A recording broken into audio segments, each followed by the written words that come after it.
ஒரு கதை சொல்லு. ஒரு வீரனோட கதையை கேளுங்க. வீரனோட கதை. சூத்திரதாரியின் சூதனை எரித்து அகங்காரனின் நெஞ்சை கிழித்து மாயாசுரனை நிர்மூலமாக்கும் துரையாய் நொந்து வெந்தவரின் பரவசத்தை சுமந்து வந்தாள் ஒரு மகாதா.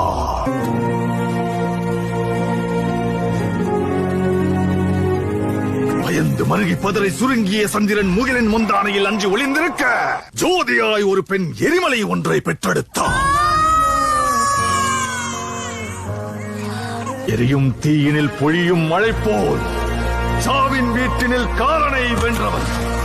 ஆணவத்திற்கு எதிராய் கிளர்ச்சி ரூபத்தில் லங்கேஸ்வரனுக்கு எதிராய் வில்லேந்தி நின்றார். எரியும் ஜமதக்னி கோபத்தை மீறி சர்வமும் தான் என்ற பரமனை வினவினார்.